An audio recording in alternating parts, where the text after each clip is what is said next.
स्वागत है दोस्तों आप सभी लोगों का।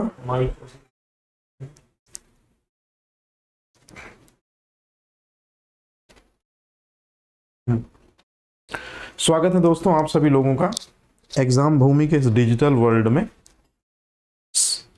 पेपर एमपीपीएससी पे अर्पणा, गुड इवनिंग बेटा जी, वेरी गुड इवनिंग। हालांकि थोड़ा सा लेट नाइट शुरू हो रहा है, खैर कोई ना। आप सभी को best wishes specially for the PCS prelims. शुरू करते हैं आज का टॉपिक बिना किसी देरी के। स्क्रीन पे आप टॉपिक देख रहे हैं जैव विविधता। हर साल इस पे क्वेश्चन आता है, प्रीलिम्स में भी आता है और मेंस में तो आप इतिहास उठा के देख लीजिए कि हमेशा आपको एक ना एक क्वेश्चन पेपर थर्ड में जरूर मिलेगा। बायोडाइवर्सिटी से या तो उसके लॉस के कारण पूछेगा या बायोडाइवर्सिटी के संरक्षण की विधियां। तो क्या होती है जैव विविधता, सबसे पहले हम ये समझने की कोशिश करते हैं। अब ध्यान से समझने की कोशिश कीजिएगा। सामने स्क्रीन पर आपको तीन चीजें दिख रही होंगी। सबसे पहली चीज जो दिख रही होगी आपको वो है जीव विज्ञान। जीव विज्ञान का मतलब होता है विज्ञान की जिस शाखा में हम सजीवों का अध्ययन करते हैं। सजीव किसे कहते हैं? वे जीव जिनमें जीवन पाया जाता है, वे जीव जिनमें श्वसन, पाचन, उत्सर्जन, प्रजनन जैसी समस्त जैव रासायनिक प्रक्रियाएं पाई जाती हैं। तो वे जीव जिनमें समस्त जैव रासायनिक प्रक्रियाएं पाई जाती हैं, वे जीव जिनमें जीवन पाया जाता है, सजीव कहलाते हैं। और सभी सजीवों का अध्ययन हम किस में करते हैं? बायोलॉजी में करते हैं। तो ये तो ऑलरेडी आपको पता है। अब चलते हैं आगे। एक वर्ड लिखा है जैव प्रौद्योगिकी। जैव प्रौद्योगिकी का मतलब होता है कि जब सजीवों का हम अपने फायदे के लिए उपयोग करते हैं। जैसे सजीव कौन कौन है? ये प्राणी सजीव हैं, ये जीव जंतु सजीव हैं, मछली सजीव हैं, कछुए सजीव हैं, पेड़ पौधे सजीव हैं, सूक्ष्म जीव सजीव हैं। तो जब भी सजीवों से इंसान या मानव प्रजाति अपना फायदा तलाशती है तो ये बायोटेक्नोलॉजी कहलाती है, जैव प्रौद्योगिकी कहलाती है। और अब आती है बारी जैव विविधता किसे कहते हैं। तो जैव विविधता का मतलब होता है कि इस पृथ्वी पे जितने भी सजीव प्राणी हैं उन सब की जितनी ज्यादा वैरायटी है, उन सब की जितनी ज्यादा विविधता है, वही जैव विविधता है। मतलब पारिस्थितिक तंत्र में या हमारी पृथ्वी में जितने ज्यादा जीवधारी होंगे, जितने ज्यादा सजीव होंगे, उतनी ज्यादा उनमें विविधता होगी और यही जैव विविधता कहलाती है। तीन क्वेश्चन प्रीलिम्स में सीधे सीधे बनेंगे जो आपको सामने लिखे हैं, याद रखिएगा। अब बात आती है कि जैव विविधता जो है वो है क्या। नो डाउट परिभाषा में आप समझ गए होंगे कि सजीवों की विविधता जैव विविधता कहलाती है, लेकिन अभी बात करते हैं डेफिनेशन के हिसाब से कि रियलिटी में ये है क्या। तो अब मेरी बात ध्यान से समझने की कोशिश कीजिएगा, मैं आपको जो समझाना चाह रहा हूं।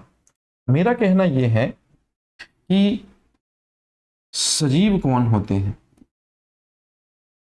तो आप सजीवों के एग्जाम्पल देख रहे होंगे, पेड़ पौधे, जीव जंतु और सूक्ष्म जीव। तो यदि अब मैं यहां पर 2 मिनट आपको समझा रहा हूं, प्लीज इसको कॉन्सेप्ट को समझ लीजिए।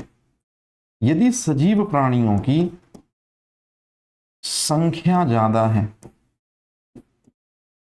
जैसे ये सभी सजीव हैं, अगर इनकी क्या चीज ज्यादा होगी? संख्या ज्यादा होगी। तो यदि सजीव प्राणियों की संख्या ज्यादा होगी तो निश्चित रूप में उनमें विविधता भी ज्यादा होगी। मतलब ये उसी तरह का एग्जाम्पल है, एक क्लास में 40 स्टूडेंट बैठे हैं तो विविधता भी 40 के जैसी होगी। लेकिन किसी क्लास में 100 स्टूडेंट बैठे हैं तो विविधता ज्यादा होगी। किसी क्लास में 1000 स्टूडेंट बैठे हैं तो विविधता और ज्यादा होगी। कहने का मतलब है जितनी ज्यादा संख्या होगी सजीव प्राणियों की, उतनी ज्यादा वैरायटी आपको देखने को मिलेगी। और जितनी ज्यादा वैरायटी होगी उसी को हम एक वर्ड में बोलते हैं जैव विविधता अधिक होना। तो जैव विविधता अधिक होने का मतलब होता है कि इस दुनिया में पेड़ पौधों का नंबर ज्यादा हो, इस दुनिया में जीव जंतुओं का नंबर ज्यादा हो और इस दुनिया में सूक्ष्म जीवों का नंबर ज्यादा हो। तो तीन चीजें आप यहाँ बहुत अच्छे तरीके से समझ लीजिए, यही सबसे इंपॉर्टेंट चीज है कि सजीवों की संख्या ज्यादा होने से विविधता, डाइवर्सिटी ज्यादा होगी। विविधता ज्यादा होने को ही जैव विविधता ज्यादा कहते हैं। और लाइफ में कभी भी आपसे पूछा जाए कि जैव विविधता क्या कहलाती है, तो सजीव प्राणियों की बहुलता या सजीव प्राणियों की विविधता जैव विविधता कहलाती है। इसका मतलब आप माइंड में सेट कर लीजिए कि पेड़ पौधों का नंबर ज्यादा से ज्यादा होना, जीव जंतुओं का नंबर ज्यादा से ज्यादा और सूक्ष्म जीवों का नंबर ज्यादा से ज्यादा होना ही जैव विविधता कहलाएगा। कहानी क्लियर है। लेकिन प्रॉब्लम हो ये रही है कि आज के टाइम पे हम लोग क्या कर रहे हैं, जंगलों को नष्ट कर रहे हैं। तो जंगलों को नष्ट करने से पेड़ पौधों का नंबर कम होता जा रहा है। पेड़ पौधों का नंबर कम होते जाने से पेड़ पौधों पर आश्रित जीव जंतु और जंगली जानवर कम होते जा रहे हैं। तो इस तरह से जंगलों के विनष्टीकरण से पेड़ पौधे और जीव जंतुओं का नंबर कम होता जा रहा है, मतलब जैव विविधता कम होती जा रही है। ये है मोटिव। तो अब चलते हैं आगे की तरफ, जहां बहुत सारी चीजें आपका असल इंतजार कर रही हैं। आपने प्रकृति के बारे में जरूर सुना होगा। प्रकृति का मतलब जिसको हम साधारण शब्दों में धरती माँ कह सकते हैं। तो हमारी धरती माँ या हमारा जो नेचर होता है, उसमें ये आप देख रहे हैं इतने सारे जीव जंतु पाए जाते हैं, उतने ही सारे पेड़ पौधे पाए जाते हैं। तो हमारी प्रकृति की अटल धरोहर या अमूल्य धरोहर कहलाते हैं ये जीव जंतु और पेड़ पौधे। यदि किसी भी कारण से हम पेड़ पौधों को नष्ट कर रहे हैं, यदि किसी भी कारण से हम जो जंगली जानवर आपको दिख रहे हैं इनको शिकार कर रहे हैं, इनको नष्ट कर रहे हैं, इनको मार रहे हैं, चाहे वो व्यापारिक हो चाहे जीव का स्वाद हो, इसका मतलब है कि प्रकृति की सबसे अमूल्य धरोहर का ही हम विनष्टीकरण कर रहे हैं। और प्रकृति की जब भी चीजों में आप छेड़छाड़ करेंगे तो प्रकृति बाद में आपको कतई नहीं बरतेगी। कहने का सीधा सा मतलब है कि ये जो पेड़ पौधे हैं, ये जो जीव जंतु हैं, ये जो सूक्ष्म जीव हैं, ये सभी प्रकृति की अमूल चूल धरोहर हैं या अमूल्य धरोहर है। अब इस चित्र में आपको बहुत अच्छे से जैव विविधता का मतलब समझ में आएगा। सर आंतरिक प्रौद्योगिकी टॉपिक पूरा करा? हाँ, उसको तो अपन ने अच्छे से डिस्कस किया था भाई, कैसा कर रहे हो? आंतरिक प्रौद्योगिकी में, अच्छा अंतरिक्ष प्रौद्योगिकी में, अगर अंतरिक्ष प्रौद्योगिकी बोल रहे हो तो अंतरिक्ष प्रौद्योगिकी में तीन चीजें हमको पढ़नी थी, आंतरिक अंतरिक्ष, बाह्य अंतरिक्ष और अगाध अंतरिक्ष। तो ये तो मैंने आपको बताया था बहुत अच्छे से। आंतरिक अंतरिक्ष का पिता जो है डॉक्टर विक्रम साराभाई को कहते हैं। बाह्य अंतरिक्ष का पिता हम कहते हैं डॉक्टर सतीश धवन को। और आंतरिक अंतरिक्ष का पिता कहते हैं हम उस व्यक्ति को जिसका नाम है माधवन नायर। अगर नहीं पढ़ाया है, मैं एक बार चेक कर लूंगा, तो मैं इसको जैसे ये टॉपिक कंप्लीट होगा मैं कल करा दूंगा। ठीक है, ठीक है, ठीक है, मैं बिल्कुल करा दूंगा अमित, परेशान मत होना। मैं एक बार चेक कर लूंगा, अगर माइंड से स्किप हो गया होगा तो मैं जरूर करा दूंगा। हालांकि बहुत इंपॉर्टेंट है यह टॉपिक। अच्छा वो तुमने याद दिला दिया, मैं बिल्कुल ध्यान से वीडियो देख लूंगा, अगर नहीं होगा तो मैं करा दूंगा। ठीक है, अब इस इमेज को देखो। इस इमेज में स्पेशली मुझे आपको ये बताना है, आपको 1 मिनट में समझ में आ जाएगा कि जैव विविधता क्या है। इस इमेज में आप देख रहे होंगे कि यहाँ आपको सांप बहुत ज्यादा दिख रहे होंगे। मतलब सांप आपको बहुत ज्यादा दिख रहे हैं, इसका मतलब है सांपों की संख्या ज्यादा है। और सांपों की संख्या ज्यादा होने से आपको सांपों में डिफरेंट डिफरेंट वैरायटी दिख रही होगी। यही तो जैव विविधता है।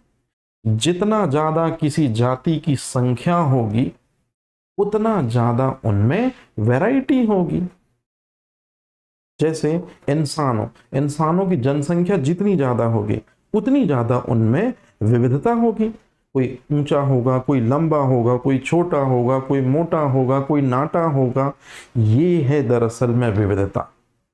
तो सजीव प्राणियों की विविधता ही जैव विविधता कहलाती है। लेकिन विविधता ज्यादा होने के लिए सबसे पहले संख्या का ज्यादा होना बहुत जरूरी है। तो ये है सबसे काम की चीज। अब जब भी हम बात करते हैं, यहां से क्वेश्चन स्टार्ट हो रहे हैं प्लीज आप में से जो लोग पढ़ रहे हैं इतनी रात में भी बहुत अच्छे तरीके से समझने की कोशिश कीजिएगा मैं क्या कह रहा हूं।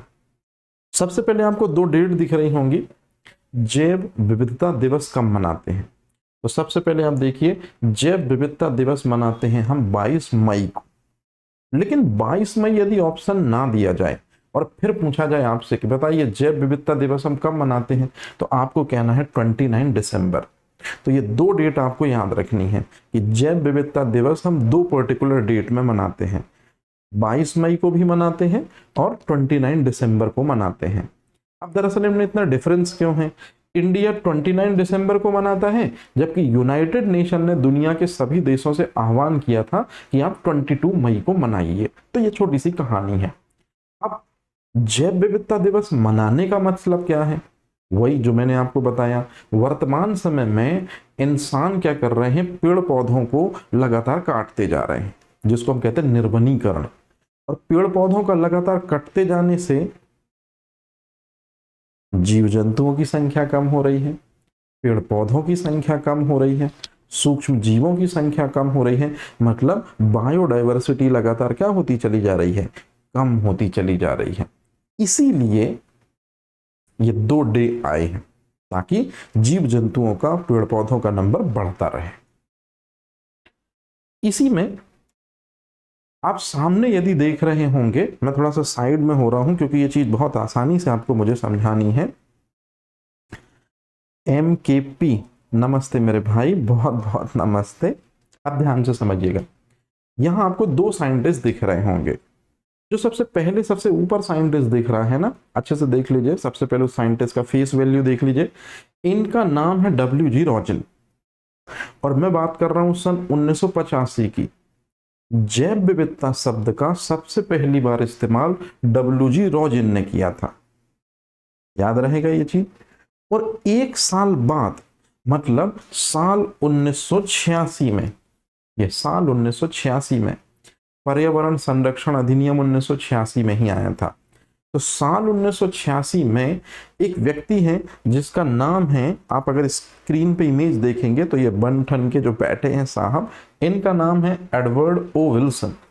इनको हम ईओ विल्सन बोलते हैं। तो ईओ विल्सन भी वो व्यक्ति हैं जिन्होंने जैव विविधता शब्द दिया था। अब मेरी बात बड़े ध्यान से सुनिए, जैव विविधता शब्द दो लोगों ने दिया है। सबसे पहला है WG रॉजन और दूसरे साइंटिस्ट का नेम है, या दूसरा साइंटिस्ट तो नहीं है लेकिन हाँ पक्षी विज्ञानी है, जैसे डॉक्टर सलीम अली। डॉक्टर सलीम अली पक्षी विज्ञानी थे, उसी तरह से जो ईओ विल्सन है, याद रखेंगे जिनका ये इमेज है ईओ विल्सन, ये दरअसल में कीट विज्ञानी है।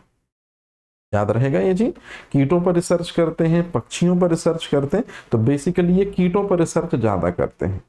तो ईओ विल्सन वो व्यक्ति है जिन्होंने साल 1986 में जैव विविधता शब्द दिया। अब कभी भी आपसे क्वेश्चन पूछा जाएगा जैव विविधता शब्द किसने दिया, तो ये तो ऑप्शन में WG रॉजन देगा, और WG रॉजन नहीं देगा तो ईओ विल्सन देगा। और अगर दोनों दें और फिर आपसे क्वेश्चन पूछे कि सबसे पहले जैव विविधता शब्द किसने दिया, तो ईओ विल्सन साहब ने 86 में दिया है, WG रॉजन ने 85 में दिया है। राइट आंसर होगा 1985। याद रहेगा ये चीज।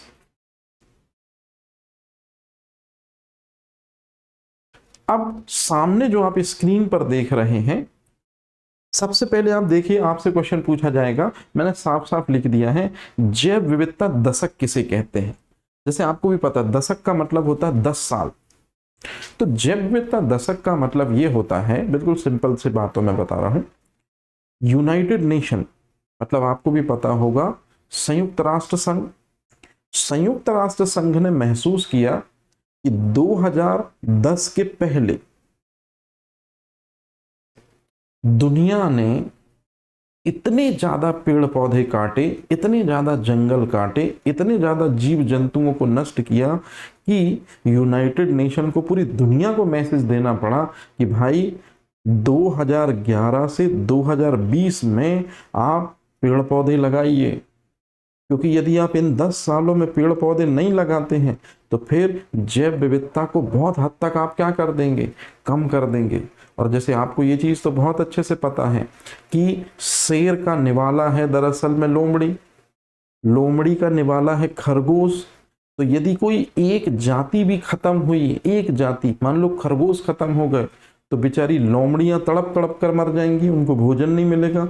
और लोमड़ी यदि मर गई तो शेर को भोजन नहीं मिलेगा, मतलब खाद्य श्रृंखला डिस्टर्ब हो जाएगी। यूनाइटेड नेशन ने साफ साफ कहा कि 2011 से लेकर 2020 ये जैव विविधता दशक होगा, और जैव विविधता दशक में हमको पेड़ पौधे जीव जंतुओं का नंबर बढ़ाने का प्रयास हर हाल में करना ही करना है। तो आप खुद ही देखिए, संयुक्त राष्ट्र संघ के अनुसार जैव विविधता ह्रास, मतलब जैव विविधता में लगातार कमी आती जा रही थी, लोग पेड़ पौधे काटते जा रहे थे, जीव जंतुओं को मारते जा रहे थे, है ना। तो 2011 से 2020 तक जैव विविधता दशक मनाए जाने की वकालत करी। आपसे सीधा सीधा क्वेश्चन आएगा, जल्दी से बताइए कमेंट करके फटाक से, जैव विविधता दशक कब मनाते हैं? जल्दी से, जैव विविधता दशक कब मनाते हैं? तो ऑब्वियसली सी बात है, जैव विविधता दशक मनाते हैं 2011 से 2020। बहुत बढ़िया, याद रहेगी ये चीज। अब जब आप ये चीज पढ़ ही रहे हैं तो मुझे एक क्वेश्चन का और आंसर कर दीजिए, जैव विविधता शब्द सबसे पहले किसने दिया? बिल्कुल क्लियर आंसर कीजिएगा, सबसे पहले जिसने जैव विविधता शब्द दिया 1985 में, नाम है WG रॉजन। याद रहेगा ये चीज, बहुत इंपॉर्टेंट है। और WG रॉजन के बाद 1986 में एक कीट विज्ञानी है जो कीटों पर रिसर्च करते थे, ईओ विल्सन, उन्होंने शब्द दिया था। बढ़िया, बहुत बढ़िया, WG रॉजन, शाबाश बेटा। ध्यान से समझिएगा, सामने स्क्रीन पर जो आप चीजें देख रहे हैं, ये आप देख रहे हैं ये शेर है ना, और ये आप देख रहे हैं सारे जानवर यहाँ बैठे हैं। बहुत बढ़िया, ये सारे जानवर बैठे हैं। अब आप बहुत अच्छे से सुनिएगा, आपको सीधे सीधे एक ही क्वेश्चन पूछा जाएगा जो सबसे ज्यादा इंपॉर्टेंट है, जैव विविधता कानून कब आया था? जैव विविधता कानून कब आया था? तो जैव विविधता कानून कब आया था? सबसे पहले जो चीज आपको ऑलरेडी हाईलाइट दिख रही होगी, आपको उसको अच्छे से पढ़ना है, एक दो बार मेमोराइज करना है, आप देखेंगे धीरे धीरे आपको याद हो जाएगा। अच्छे से देखिए, डेट क्या लिखी है, 11 दिसंबर 2002। 2002 पंडित अटल बिहारी वाजपेयी का टाइम चल रहा है, बीजेपी गवर्नमेंट चल रही है। और अच्छे से देख लीजिए, 11 दिसंबर है। अटल जी का जन्मदिन कब मनाते हैं? 25 दिसंबर, गुड गवर्नेंस डे, सुशासन दिवस के रूप में। तो 25 से 14 दिन पहले की बात है, ऐसे भी आप याद रख सकते हैं। तो 14 दिन पहले 25 है तो 11 हो जाएगा, याद रहेगा ये चीज ऐसा। तो अगर आपसे क्वेश्चन पूछा जाए कि जैव विविधता कानून कब आया था, एक बार अच्छे से देख लीजिए, फाइनल में 11 दिसंबर 2002। अब इस कानून के आने का मतलब क्या हुआ, ये आप समझिए। 2002 के बाद से जो जैव विविधता कानून आया है ना, इसके आने के बाद से आप पेड़ पौधों को काट नहीं सकते हैं, या नॉर्मली आपने काट दिया, किसी ने नहीं देखा तो ठीक है। लेकिन यदि आज के समय पे आप किसी पेड़ पौधे को काटते हैं और कोई वीडियो बना के सोशल मीडिया प्लेटफॉर्म पे अपलोड करते, तो फिर इस एक्ट के तहत, कौन से एक्ट के तहत? जैव विविधता अधिनियम के तहत आपको 2 साल की जेल हो जाएगी और आपको जुर्माना भी देना पड़ेगा। क्यों? आपने ऐसा कौन सा गुनाह कर दिया? आपने पेड़ पौधों को कट करके बायोडायवर्सिटी को कम करने की कोशिश की है। तो कभी दिवाली के टाइम पे जब सिटी में आपने देखा होगा पेड़ों वगैरह को छांटा जाता है, या आपको घरों में जो पेड़ों को कट करना होता है, तो आप लिखित में परमिशन लेके आते हैं डिस्ट्रिक्ट से या कलेक्टर से कि हम इस पेड़ को कट कर रहे हैं, तो इस पेड़ को कट कर रहे हैं तो बदले में 2 नए पेड़ लगाएंगे। अब आप अपने गली मोहल्ले चौराहे के पेड़ों को कट कर सकते हैं। मतलब इस कानून के आने के बाद ही आप न तो पेड़ पौधों को नुकसान पहुंचा सकते हैं, और इसी के आने के बाद, कानून के आने के बाद, जैसे अब दिवाली आएगी तो आपने देखा होगा कि दिवाली के टाइम पे पहले आप लोग बचपन में कुत्ते जो होते थे उनकी पूंछ पे पटाखे बांधते थे, आपको बड़ा मजा आता था, है ना। लेकिन अब अगर आप ऐसा करते हुए पाए जाते हैं तो आपके खिलाफ अनुशासनात्मक या दंडात्मक कार्रवाई की जाएगी। क्योंकि इस तरह से करके आप उस प्रजाति मतलब कुत्ते मतलब जीव जंतु को परेशान कर रहे हैं। तो कहने का सीधा सा मतलब है कि जब जंगली जानवरों का लगातार शिकार होने लगा, जीभ के स्वाद के लिए या इनसे बहुत महत्वपूर्ण वस्तुएं मिलती हैं उसके लिए, तो इनकी संख्या धीरे धीरे धीरे धीरे कम होने लगी। इसीलिए सेंट्रल गवर्नमेंट ने चिंतित होकर इनका नंबर बचा रहे, इनका संख्या बची रहे, इनकी जैव विविधता बची रहे, तो एक कानून लेकर आए। वो कौन सा कानून लेकर आए? जैव विविधता कानून। जल्दी से आप मुझे कमेंट करके बताइए डेट। जैव विविधता कानून कब आया था? फटाफट कमेंट करिए, जैव विविधता कानून कब आया? निश्चित रूप में आपका डेट होगा 11 दिसंबर 2002। बहुत बढ़िया। एक बात हमेशा याद रखिएगा, अगर मैं कोई भी क्वेश्चन पूछता हूं ना, आप फटाफट 2-3 बार रिवाइज करके और आंसर एक बार पोस्ट कर दिया कीजिए। जब आप आंसर खुद लिख के पोस्ट करेंगे ना, तो आपके माइंड में इमेज बननी शुरू हो जाएगी, है ना। तो कई बार आपको क्या होता है, जब खुद से आप टाइप करते हैं ना, तो फिर आपका माइंड भी चलने लगता है कि हाँ यार 2002 में ये चीज हुई थी। अच्छा, 22 मई को दिवस मनाते हैं, है ना, WG रोजिन। तो खुद की मेहनत कहीं ना कहीं काम आ जाती है। तो इसलिए बिल्कुल दिलेरी से अगर कोई मैं चीज पूछूं तो आप पोस्ट कर दिया करो। अब आप पोस्ट करना तो ठीक है, आप सुनो मैं कह क्या रहा हूं। ये बहुत इंपॉर्टेंट क्वेश्चन आप देख रहे हो, और जो आप देख रहे हो वही सीधे सीधे पूछा जाता है। अब मैं आपकी मदद कर रहा हूं, पहले मेरी बात सुनने की कोशिश कीजिएगा। ये आपको पृथ्वी दिख रही होगी, ये आपको पृथ्वी दिख रही होगी। पृथ्वी में बिल्कुल ठीक बीच में ये है दरअसल में इक्वेटर, इसको हिंदी में कहते हैं भूमध्य रेखा। ये तो आप सबने पढ़ा होगा। इसी इमेज को अब हम यहां देखते हैं। ये पृथ्वी आपको दिख रही होगी, ये इस इमेज में पृथ्वी दिख रही होगी, और ये दिख रही होगी आपको भूमध्य रेखा, ये भूमध्य रेखा। और भूमध्य रेखा से जब हम ऊपर जाते हैं, या भूमध्य रेखा से जब हम नीचे जाते हैं, दोनों कंडीशन में, दोनों सूरत हाल में, जब भूमध्य रेखा से ऊपर जाएंगे या भूमध्य रेखा से जब हम नीचे जाएंगे, मतलब भूमध्य रेखा से ऊपर जाएंगे तो उत्तरी ध्रुव की तरफ, ये भूमध्य रेखा से ऊपर जाएंगे तो उत्तरी ध्रुव की तरफ, भूमध्य रेखा से नीचे जाएंगे तो दक्षिणी ध्रुव की तरफ। इन दोनों सूरत हाल में जैव विविधता कम होती है, मतलब पेड़ पौधों का नंबर भी आपको कम मिलता है, जीव जंतुओं का नंबर भी आपको कम मिलता है। तो जैव विविधता सबसे ज्यादा कहां पाई जाती है? तो जैव विविधता सबसे ज्यादा पाई जाती है ट्रॉपिकल रेन फॉरेस्ट में। ट्रॉपिकल रेन फॉरेस्ट को हिंदी में कहते हैं हम उष्ण कटिबंधीय वर्षा वनों में। और ये उष्ण कटिबंधीय वर्षा वन इक्वेटर में ही होते हैं, विषुवत रेखा में ही होते हैं। और विषुवत रेखा में ये जहां आते हैं, यदि आप इस इमेज में देखो, थोड़ा बहुत भी यदि आपको जियोग्राफी का नॉलेज है, तो ये आप देख रहे हो, ये इक्वेटर दिख रही होगी आपको। मैं पेन चेंज कर ले रहा हूं ताकि आपको चीजें एकदम क्लियर समझ में आए। व्हाइट ले रहा हूं, तो आपको जो ये चीज दिख रही होगी व्हाइट, यही तो दरअसल में इक्वेटर है।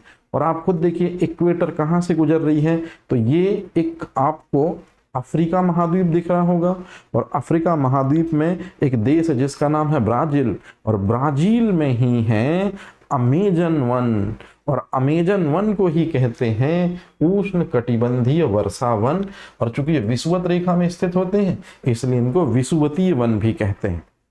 तो अगर आपसे क्वेश्चन पूछा जाए कि इस दुनिया में सबसे ज्यादा पेड़ पौधे कहाँ हैं, इस दुनिया में सबसे ज्यादा जीव जंतु कहाँ हैं, इस दुनिया में सबसे ज्यादा सूक्ष्म जीव कहाँ हैं, मतलब दुनिया में सबसे ज्यादा जैव विविधता कहाँ है, तो याद रखेंगे उष्ण कटिबंधीय वर्षा वनों में, मतलब ब्राजील देश में जो अमेजन वन है वहां सबसे ज्यादा जैव विविधता है। याद रहेगा ये चीज कि विश्व में सबसे ज्यादा जैव विविधता ब्राजील देश में है, उष्ण कटिबंधीय वर्षा वनों में है, अमेजन वनों में है। और आजकल अमेजन से एक क्वेश्चन कॉम्पिटिटिव एग्जाम में बहुत पूछते हैं कि अमेजन वन जो है इन्हीं को धरती के फेफड़े कहते हैं। तो धरती के फेफड़े किन्हें कहते हैं, याद रखेंगे आप, धरती के फेफड़े नाम दिया गया है ब्राजील के अमेजन वनों को, जहां बायोडाइवर्सिटी ज्यादा है। अब अगर ये चीज आपको क्लियर हो गई, तो अब चलिए जरा भारत में बात कर लेते हैं। भारत में सबसे ज्यादा जैव विविधता कहाँ है? तो भारत में सबसे ज्यादा जैव विविधता यदि आप देख रहे हैं तो जो ये रीजन आप देख रहे हैं, ये वाला रीजन, मतलब जो मुंबई से शुरू होता है, मुंबई से शुरू होता है और केरला में खत्म होता है, इसको कहते हैं पश्चिमी घाट। तो भारत में सबसे ज्यादा जैव विविधता पश्चिमी घाट में है।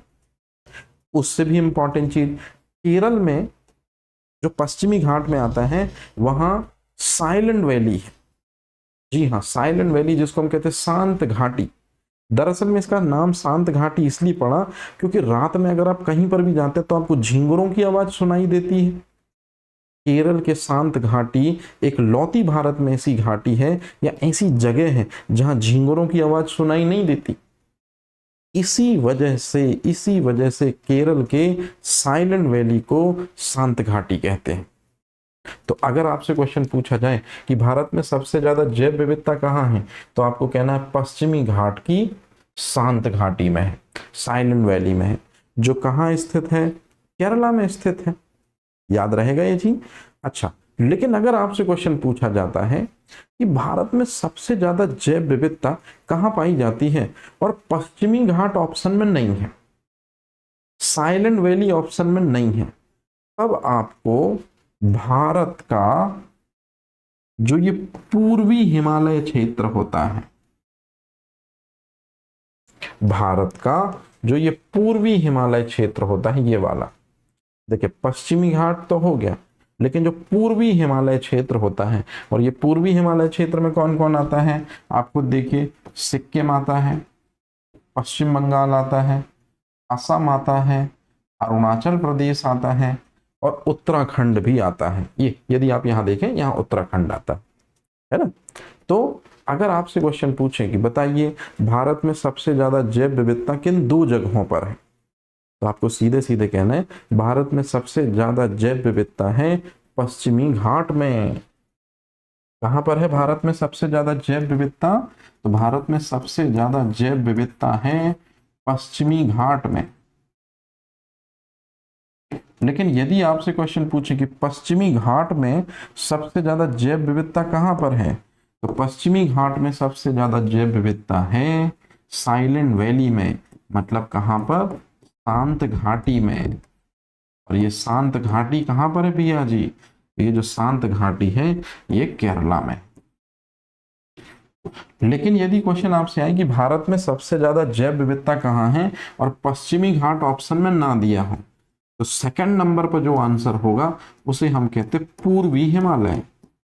तो पूर्वी हिमालय जो होता है, यहां पाई जाती है, क्या पाई जाती है, यहां पाई जाती है फूलों की घाटी। और फूलों की घाटी को इंग्लिश में हम कहते हैं, ये तो आपको पता होगा, फ्लावर वैली। तो जल्दी से बताइए, फ्लावर वैली कहां पाई जाती है, या फ्लावर वैली कहां पर है, उत्तराखंड में।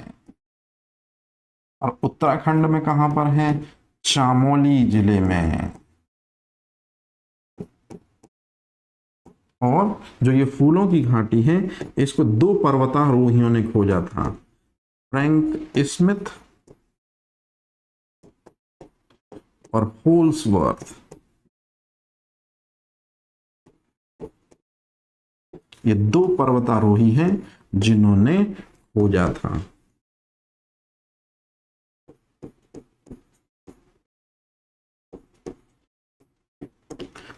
शांत घाटी मतलब साइलेंट वैली।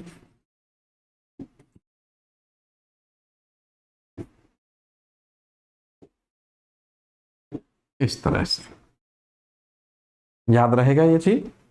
बहुत बढ़िया, बहुत बढ़िया बेटा जी, शाबाश। तो पश्चिमी घाट में शांत घाटी में सबसे ज्यादा जैव विविधता है, पूर्वी हिमालय में फूलों की घाटी मतलब उत्तराखंड में सबसे ज्यादा जैव विविधता है। बढ़िया। अब चलते हैं आगे।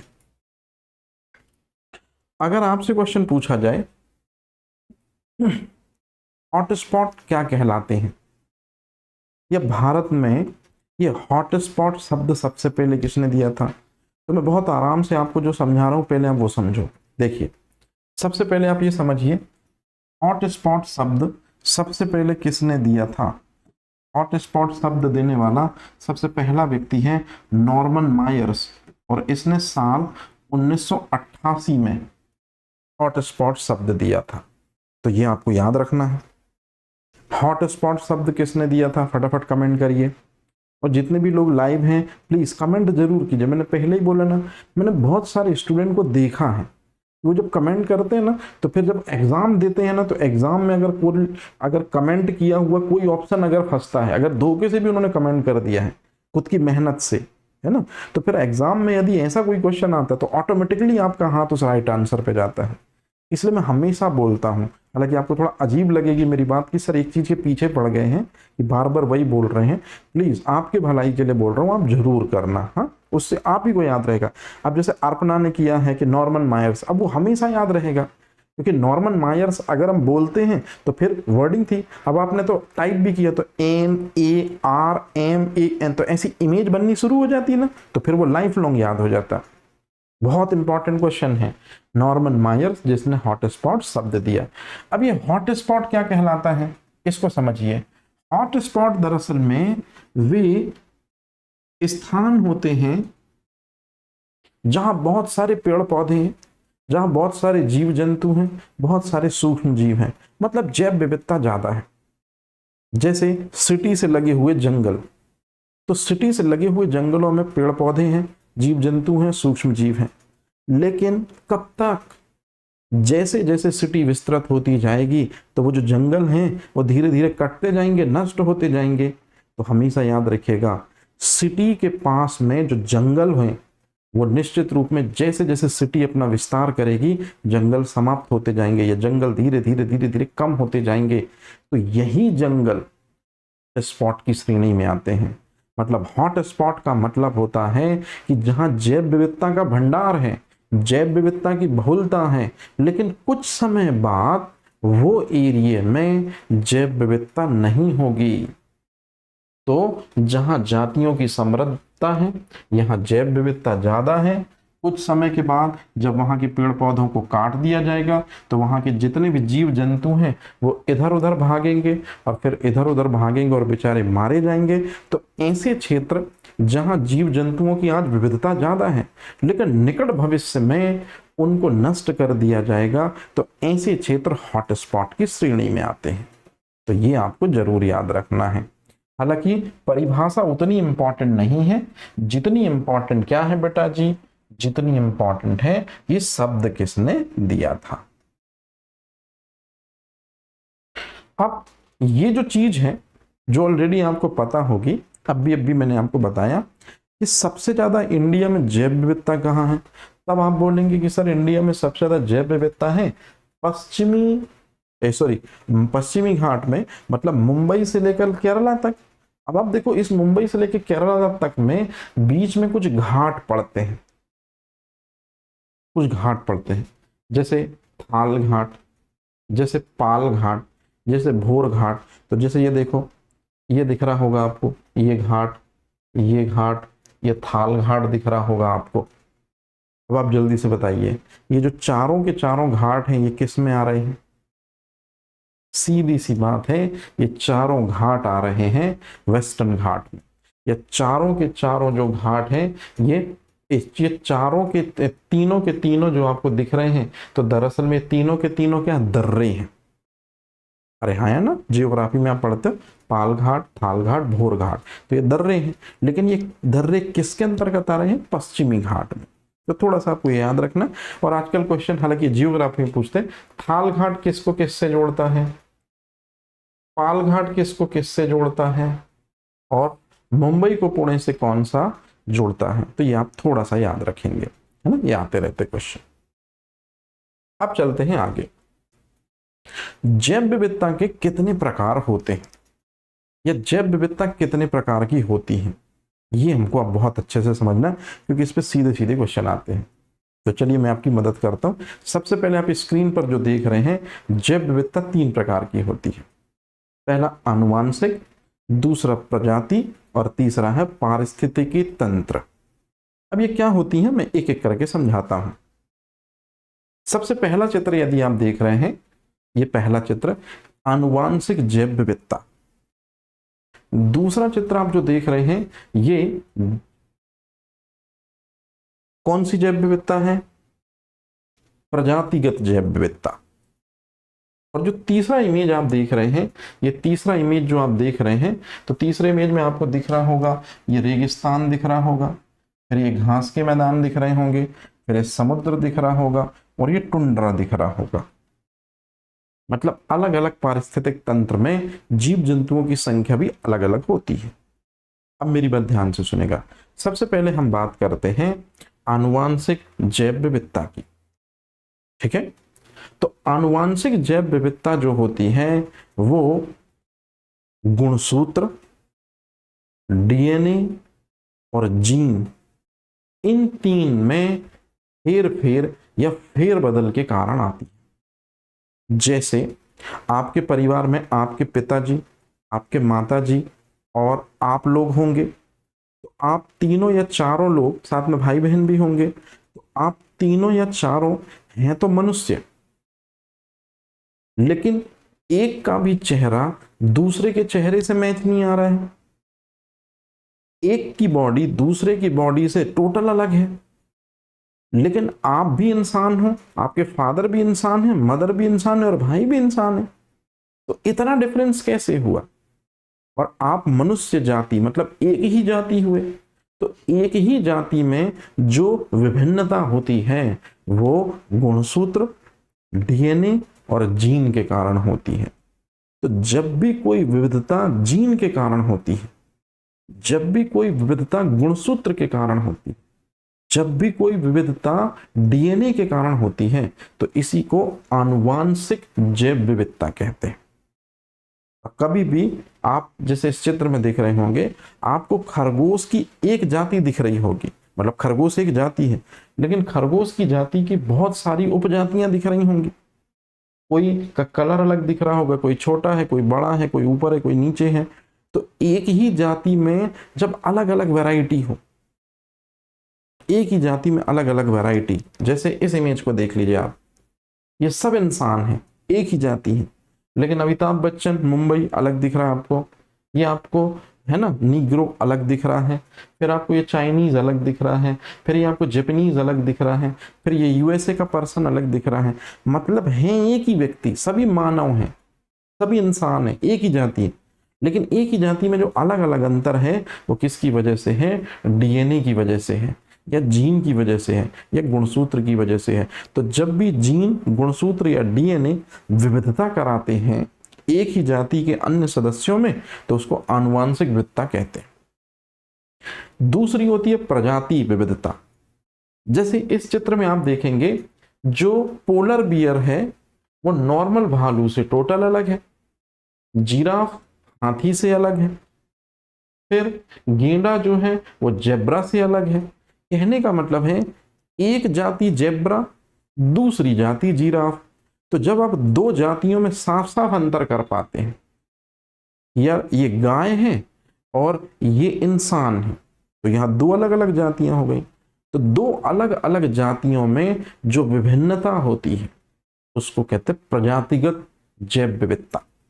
याद रखिएगा, यहां एक ही जाति में विविधता होगी, यहां दो अलग अलग जातियों में यदि विविधता है तो प्रजातिगत, और यदि पारिस्थितिक तंत्र के आधार पर, यदि पारिस्थितिक तंत्र के आधार पर जैव विविधता है, पारिस्थितिक तंत्र का मतलब जैसे समुद्र में सबसे ज्यादा जीव जंतु होंगे, समुद्र में शैवाल सबसे ज्यादा होंगी, टुंड्रा में थोड़े कम जीव जंतु होंगे, कम पेड़ पौधे होंगे, रेगिस्तान में सबसे कम जैव विविधता होगी, सबसे कम जीव जंतु होंगे, और ध्रुवीय प्रदेशों में ना के बतौर जीव जंतु होंगे। तो कहने का सीधा सा मतलब हुआ ये कि वर्षावन, प्रवाल भित्तियां, आर्द्र भूमि, एस्चुरी, मतलब जब जैव विविधता पारिस्थितिक तंत्र के आधार पर होती है, मतलब जंगलों के आधार पर, समुद्रों के आधार पर, जब जैव विविधता है ना टुंड्रा के आधार पर, जैव विविधता घास के मैदानों के आधार पर, इन्हीं को हम कहते हैं पारिस्थितिक तंत्र। तो जब जैव विविधता इस आधार पर होती है तो इसको पारिस्थितिकीय जैव विविधता कहते हैं। हालांकि इसको आप नहीं समझ में आ रहा तो परेशान मत होना, बस एक चीज आपको याद रखना है, सबसे ज्यादा जैव विविधता समुद्र में पाई जाती है। क्योंकि आपको ही पता है कि हमारी पृथ्वी के 3/4 भाग में क्या फैला हुआ है, जल फैला हुआ है। तो 100% में से 71% भाग पे तो जल है, मतलब समुद्र, और समुद्र में जीव जंतु ज्यादा हैं, शैवालें ज्यादा हैं। तो सबसे ज्यादा जैव विविधता कहाँ पाई जाती है, हमेशा याद रखिएगा समुद्र में। सबसे बड़ा पारिस्थितिकी तंत्र क्या होता है, समुद्र होता है। तो ये 2 क्वेश्चन आपसे हमेशा जो पूछे जाते हैं। अब आता है जैव विविधता का महत्व। जब भी मैं बात करूंगा जैव विविधता का महत्व क्या होता है, पेड़ पौधों का महत्व, जीव जंतुओं का महत्व और सूक्ष्म जीवों का महत्व। तो देख लीजिए आप, इस इमेज में मैंने यही बताने की कोशिश की है। जो आपसे क्वेश्चन आएगा वो सीधे सीधे आएगा। क्या क्वेश्चन आएगा कि जैव विविधता का लाभ क्या है। तो सबसे पहला लाभ ये है कि जैव विविधता से जो है वो हमको क्या मिलती है, जलाऊ लकड़ी मिलती है। जलाऊ लकड़ी किससे मिलती है, पेड़ पौधों से। अच्छा, जैव विविधता से जो है वो क्लाइमेट जो है वो रेगुलेट होता है, मतलब जैव विविधता के जरिए वर्षा वगैरह होती है। जैव विविधता के जरिए टेम्परेचर कंट्रोल होता है। जितना ज्यादा पेड़ पौधे होंगे उतनी ज्यादा वर्षा होगी, जितनी ज्यादा वर्षा होगी उतना ज्यादा टेम्परेचर क्या होगा, कंट्रोल होगा। तो दरअसल में जो पेड़ पौधों के लाभ हैं वही तो जैव विविधता के लाभ हुए। अब और भी खतरनाक चीज, आपने हमेशा ये चीज देखी होगी कि जितना ज्यादा पानी गिरेगा जमीन के नीचे उतना ज्यादा पानी जाएगा, जमीन के नीचे जितना ज्यादा पानी जाएगा तो भूमिगत जल का स्तर उतना समृद्ध होगा। भूमिगत जल का स्तर जितना ज्यादा समृद्ध होगा उतना आसानी से आप जमीन के अंदर से पेयजल निकाल पाएंगे। तो ये भी एक बहुत अच्छा रोल है। ये इस तरह के क्वेश्चन आपको प्रीलिम्स में देखने को मिलते हैं। और सबसे काम की चीज जिस पे क्वेश्चन आया हुआ है कि जैव विविधता का सबसे बड़ा लाभ ये होता है कि जैव विविधता में जो पेड़ पौधे होते हैं वो प्रकाश संश्लेषण प्रक्रिया के दौरान, जल्दी से बताइए कौन सी गैस वातावरण में निर्मुक्त करते हैं, ऑक्सीजन। कहने का मतलब है कि जैव विविधता का सबसे बड़ा लाभ ये होता है कि जैव विविधता के जो सहायक घटक होते हैं, मतलब कौन, पेड़ पौधे, वो प्रकाश संश्लेषण प्रक्रिया द्वारा कौन सी गैस निर्मुक्त करते हैं, ऑक्सीजन।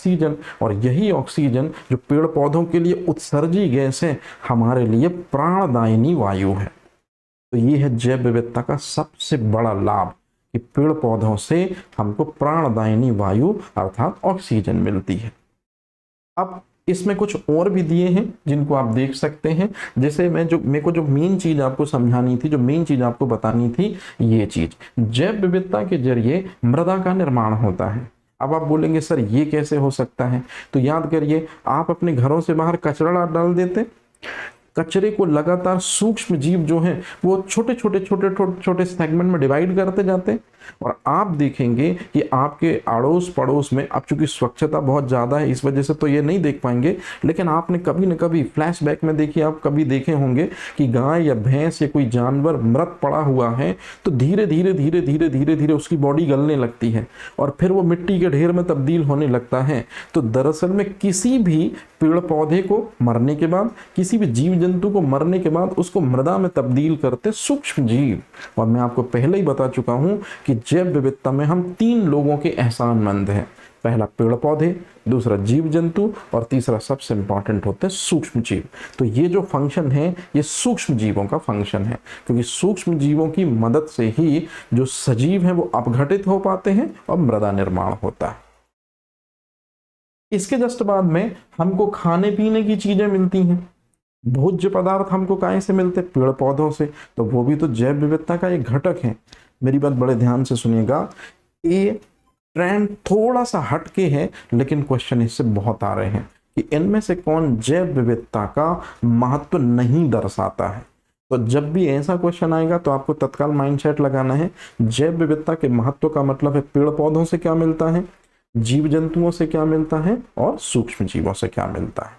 याद रहेगा ये चीज ऐसा।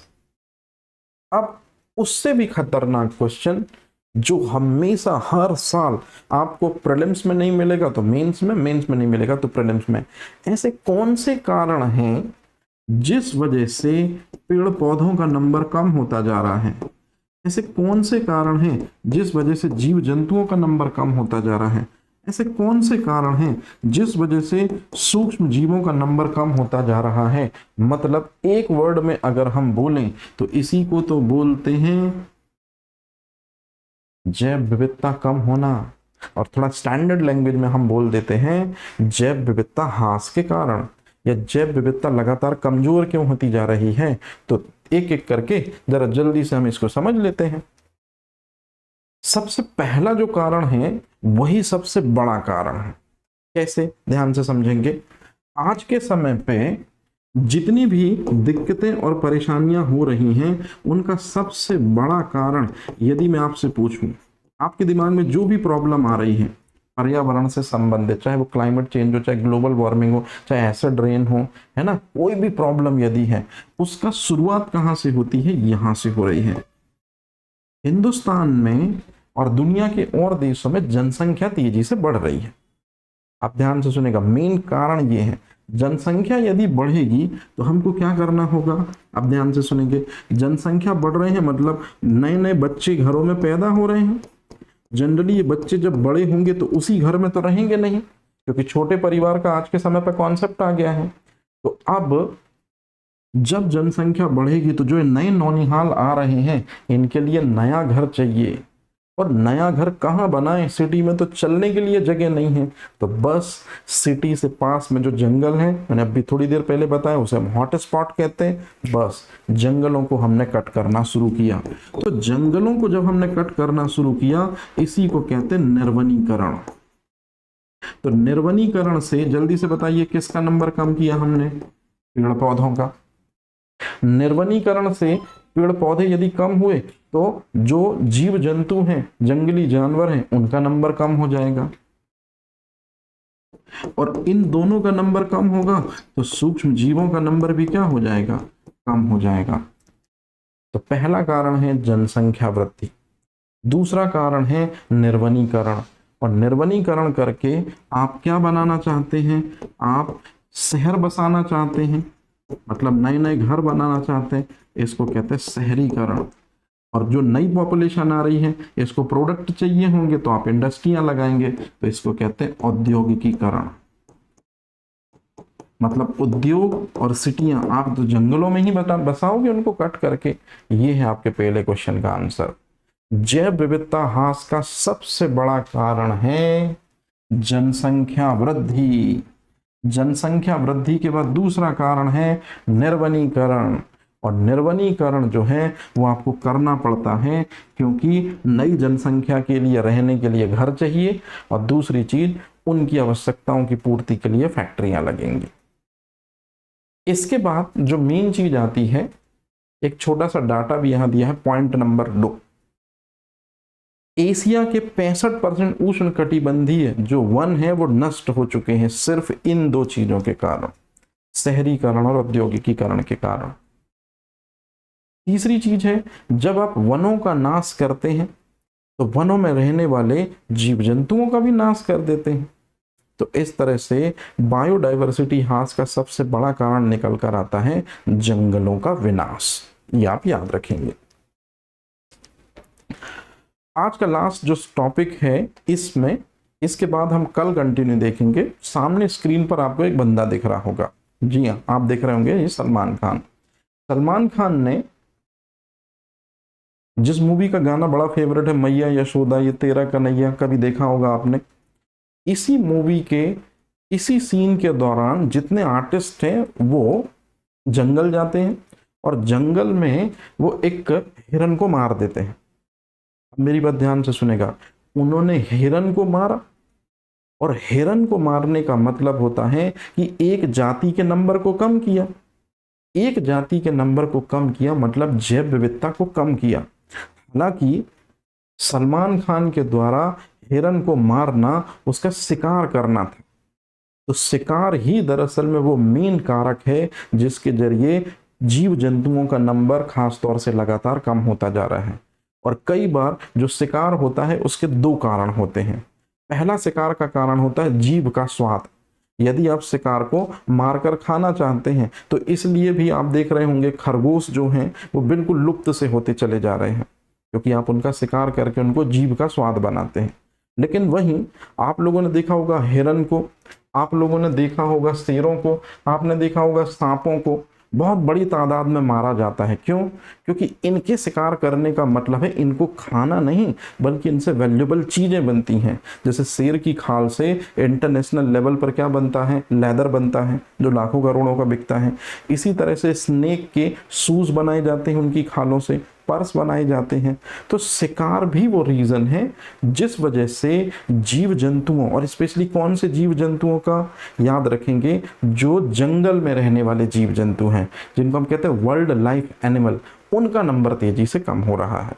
तो अगर कभी आपसे क्वेश्चन पूछा जाए कि जैव विविधता के कम होने में शिकार महत्वपूर्ण भूमिका निभाता है क्या, तो आप बोलेंगे बिल्कुल, क्योंकि शिकार से पेड़ पौधों का नंबर तो कम नहीं होगा, क्योंकि हम शिकार पेड़ पौधों का थोड़ी ना करेंगे, सूक्ष्म जीवों का शिकार थोड़ी ना करेंगे, हम शिकार किसका करेंगे? जंगली जानवरों का, वर्ल्ड लाइफ एनिमल का। तो ये भी दूसरा कारण है जिस वजह से जैव विविधता कम होती है। अब कल जब हम मिलेंगे तो इसी के आगे जो भी जैव विविधता का टॉपिक है उसको हम पूरी तरह से कंप्लीट करेंगे। तो आज का सेशन यहीं तक रहने देते हैं। Thank you very much.